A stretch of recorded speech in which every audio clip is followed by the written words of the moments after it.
Today's Q&A, we're going to answer the questions we've been sent. We've been sent questions about trainers to wear, what to do, training zones, saying we're rubbish.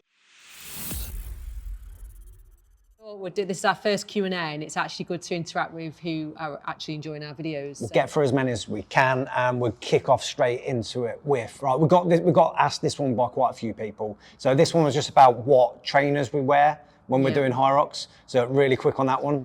Puma Forever Runners. And that took a few trainers to get to the right trainers for us, but Puma Forever Runners are good for long distance running, and they have a good grip. And they're good if you're flat-footed. So if you're flat-footed, try a Forever Run. They tick the boxes for us. We've then got Carolina Constance. Yeah. If I can't get access to sled pulls at all in my gym, how am I to train for such power? If you can find a gym where it has got the kit, it makes such a big difference to actually being able to use it.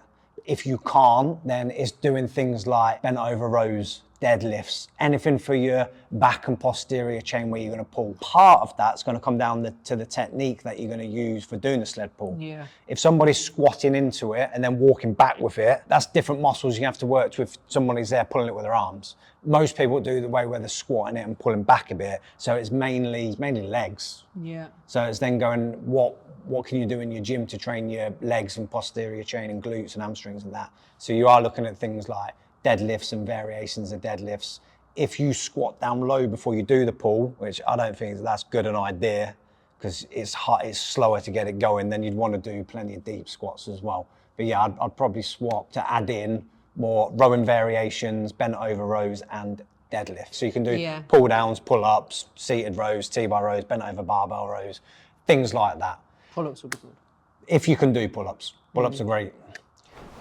We then got one from Misty. Will you both ever try a solo Hyrox? Odds on, yeah. When though, I don't know. Yeah. We're enjoying getting better and better at the times we're doing. Yeah, we're trying to beat our times at mixed doubles. We've done 4 events now. I think that's the thing, because we're only doing the UK events, there's only 4 UK events a year, which, you know, when you go, oh, if we're going to do, we'd have to do 1 solo, 1, then maybe 2 doubles ones. Yeah. I don't know. It's something we're going to do. It is, but we've enjoyed doing the mixed doubles because we're seeing the progression we're getting with it. Yeah. But I'd like to think we'll do a solo one at some point. Good question.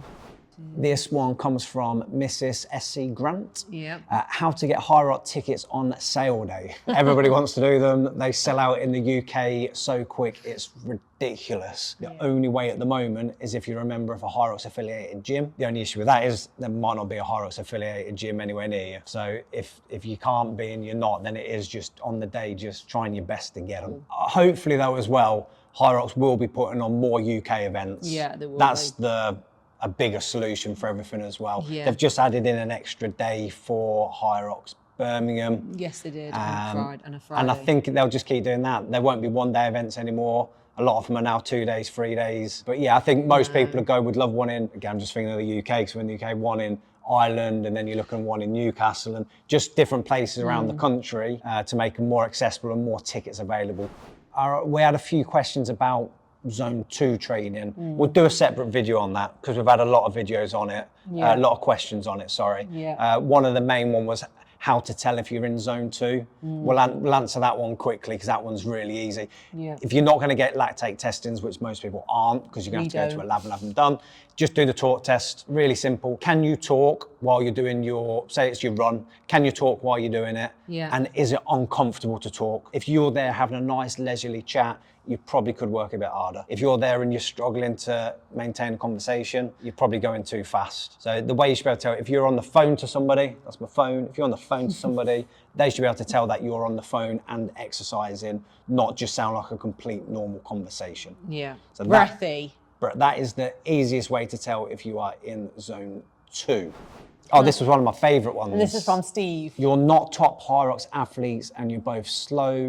I wouldn't listen to what you have to say. But thank you for clicking on our Instagram stories to be able to see that we were doing a Q&A and still watching and say that. And I'll have a guess, they'll probably watch this video. Yeah, not everybody's going to support what you're doing. And no, we're not top Hyrox athletes. This is the point of these videos, to be not the top, but to be better in ourselves. Yeah. And this is why a lot of our viewers, should we say, love our videos and have commented that and inboxed me as well about it, which is nice. So thank you to those that do appreciate our videos. We're beginners to Hyrox, trying to get better each time we do it. Yeah. That's it. Why should you Watch listen to this advice space. though? Because we are getting better, and because we are putting videos out and we want to help people, and I've got a bit of qualifications in helping professional athletes get better. So this one we think is Michael 10 Val. Best compromised running sessions to improve your Hyrox time. I think the key to that is I normally post a compromised run session every other week. I normally go compromised run, compromised workout. There isn't a best one. Really, what you want to really think is, what are you trying to get from that compromised run? And what you're trying to get is getting used to that feeling of your muscles being pumped full of blood and feeling a bit heavy, to then being able to run. So the movement you do before that run, it doesn't really matter. You can make it really Hyrox specific, but if you're at a gym and they've got a leg extension, if you did 50 reps on a leg extension, your legs were really pumped, and then you tried and run, that'd be a cracking one. Yeah. It'd also be horrendous. It'll hurt. That's what it's meant to. And what says, well, you don't have to make the runs really long afterwards, because the idea is to get used to that run. So a lot of the time I'll make them 500 or 600 meters. So there isn't a best compromised run workout, just like there isn't a best any type of workout. Yeah. It's just adding variation and know what you're trying to get on it. The more you get your body used to endurance, the less heavy your legs will be when you've done one of the workouts. Yeah. So then you can get into the run more easier. So you can do them where you push a sled then run. But as I said, you could do it if you haven't got sleds, or even if you have got sleds, just to vary it, do 30 squats, then run. Mix it up with what you're doing. But know that sometimes if you're doing other exercises like the sled pull, and if you did it where you're just using your arms, you're then going from doing an upper body to lower body. That's a different feeling again. Yeah. That's like, there's a type of training where you train upper body then lower body. It's a type of training for fat loss. Yeah. That's like that, where if all the blood goes to your upper body, if you've done something, then your blood goes to your lower body. That can make you feel sick. So that's another one to get used to doing as well, and not thinking that it has to always be lower body, lower body, lower body run, lower body run.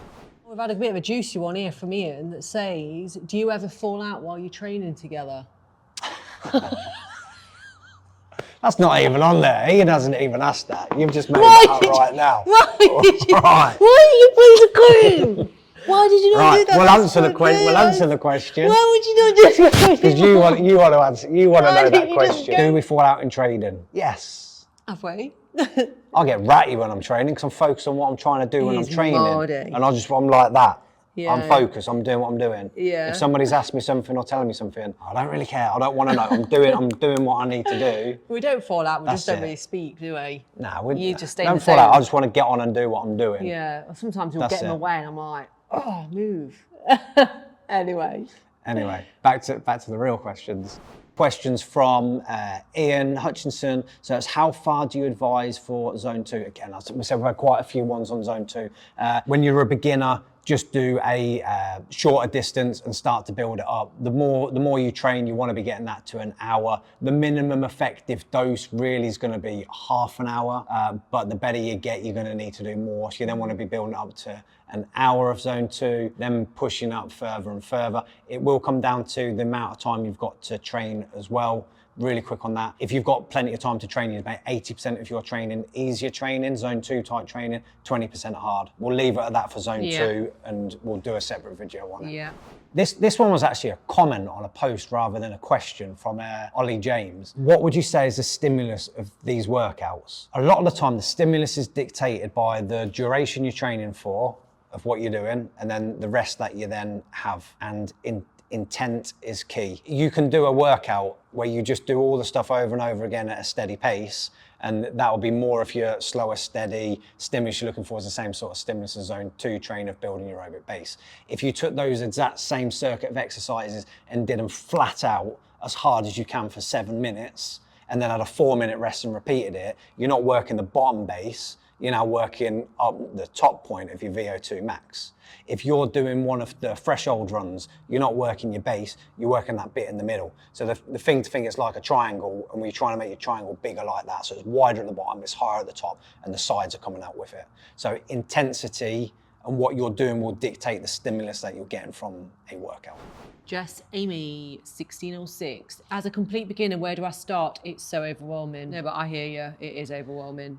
Where do we start? We Very started slow. by doing some training, adding in a couple of the Hyrox movements, then doing our normal training, adding a few more in, without making this sound like a bit salesy for a book that we do. The Hyrox Beginner's 8-week plan is designed exactly for that. So if you're very new to this, you can get the ebook that we sell, the 8-week Beginner's Guide, Starter Plan. Just do a kilometre run. Just start building it up and then slowly. try a 2-kilometre run and build up slowly week by week. And then add in the bits of exercise week by week. Yeah. That's pretty much the beginner's program. That's pretty much the beginner's program, the 8-week program. Yeah. Is gradually and slowly building it up, introducing different things. If you know if you're thinking, oh, I really can't do any burpees, don't worry about burpees just now. Focus on doing a bit of running, focus on doing a bit of ski erg and row, and then after a few weeks when you're comfortable with them, then start adding some in. If you're doing wall balls, start off just do 5.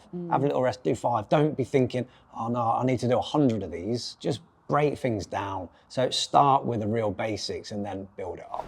Next question comes from Scratch Highs. What's a good workout for someone looking to start Hyrox training with gym experience? That's us. That was what we did. We kind of answered that in the last question. Get on the running, take your time with it.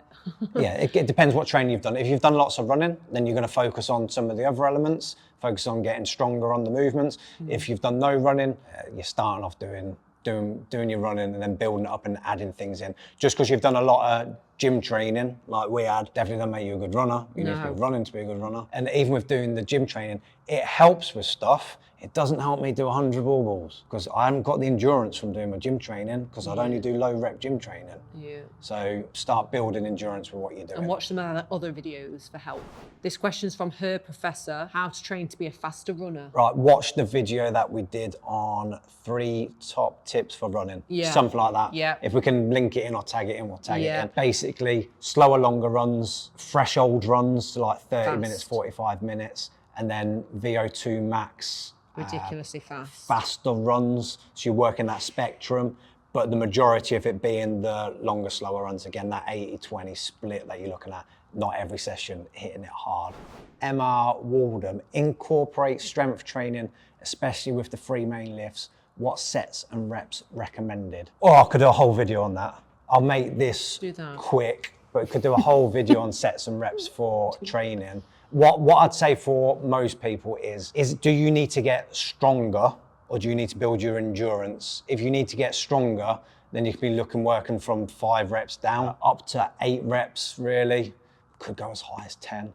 But if there's different responses you get from doing lower rep range strength compared to doing reps of higher reps when you're doing it more for endurance. So, and for the 3 main lifts, if you're taking that to be bench, squat and deadlift, I'd probably do it as overhead press, squat and deadlift. And it'd be like any training, you'd need to do it in blocks and cycle it. So how I base the Hyrox Strong program is the main part of the training on a 6 to 8 rep range, mainly because I wouldn't want to go lower than that. Because if somebody hasn't done much training before, I wouldn't be making them doing 3 RMs. So you're going to start at a lower rep range of say 6 to 8 for your A and B exercise. And then as you go into the other part of your training, then you do higher rep ranges to develop endurance and other qualities that you're going to do. So like with any training, you'd systemize it and block it so it's periodized training rather than going, you should train 5 by 5 rep range and that's all you can do for Hyrox, because that's not the case for getting stronger and that's not the case for developing endurance. So there's quite a bit to that on what you can do. And that is it for our Q&A. We hope you found all the answers helpful. There'll be part 2 coming, and thanks for all the questions. And if you've got any more questions, just comment below and we'll do our best to get them answered.